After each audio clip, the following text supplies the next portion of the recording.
You know I love a good queer film, especially the ones that paved the way. So today, I'm throwing it back to the 1980s, a time when lesbian stories were rare, but powerful when they showed up. These movies aren't perfect.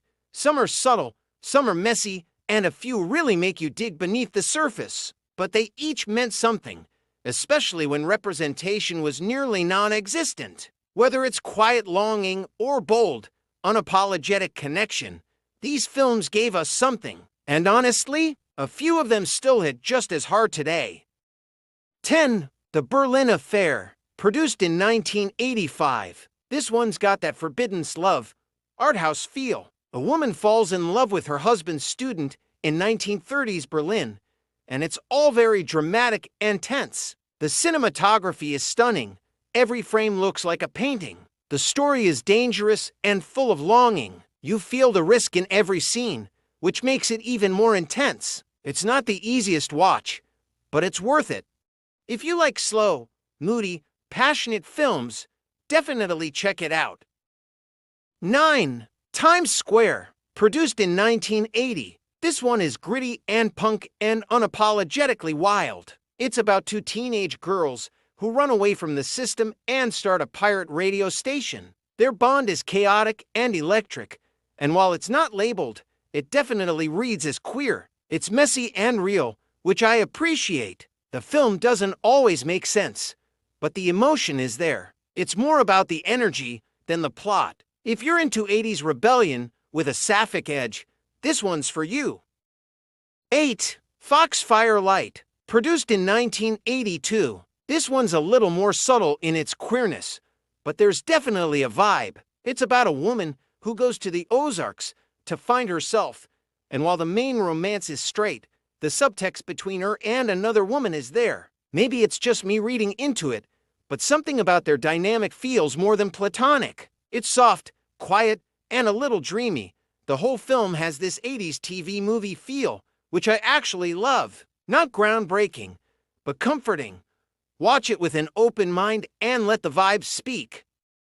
7. November Moon, produced in 1984. This one flew under the radar, but it's so worth watching. It's set in Nazi-occupied France, and it tells the story of a Jewish woman hiding with her German lover. It's heavy, and not just because of the historical context. The love story is intense, complicated, and incredibly brave. There's this constant sense of danger that makes their moments together even more precious. It's heartbreaking but beautiful, a hidden gem if you're looking for something deep and moving.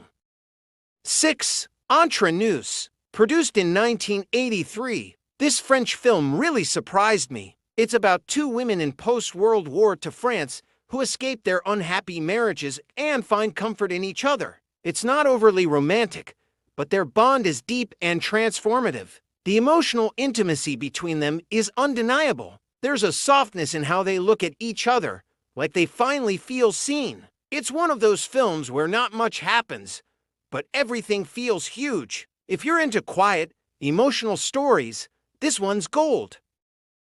5. Silkwood, 1983 movie. This one's more of a biopic than a romance, but it still deserves a spot here. Meryl Streep plays Corinne Silkwood, and Cher plays her roommate, who, yes, is definitely in love with her. Their relationship is never fully defined, but there's an emotional intimacy that reads as queer. It's one of those if you know situations. And even though it's not a love story, the connection between them is powerful. It's also a great reminder of how layered queer stories can be. Plus, the acting is just phenomenal. 4. The Hunger, produced in 1983. Okay, this one is more of a vampire thriller, but the vibes are undeniable. Catherine Deneuve and Susan Sarandon? Come on! Their scenes are hypnotic.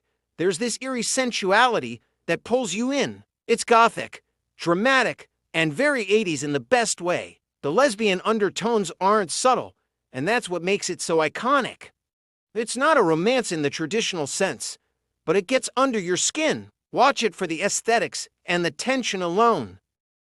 3. Personal Best, 1980 to 1982 movie. This movie is about female athletes, but there's way more going on beneath the surface. It focuses on a track star and her relationship with her teammate, and it doesn't shy away from the physical side of things. There's a tenderness there, too, which surprised me. The 80s wasn't exactly known for showing queer intimacy like this. The movie has its flaws, but for the time, it was bold and kind of ahead of the curve. I love how it mixes ambition, competition, and desire in one story. It's not perfect, but it's important. 2. Lyanna, produced in 1983. This one's more introspective, and it's definitely a slower burn. It follows a woman who leaves her husband after falling for her female professor. It's raw, and it doesn't glamorize anything. It's just real. You really feel for Lyanna as she figures out who she is, and it's messy in all the right ways. Some parts are frustrating, but I think that's what makes it feel honest. It captures that lost, in-between feeling so well. If you're into character-driven stories, this will speak to you.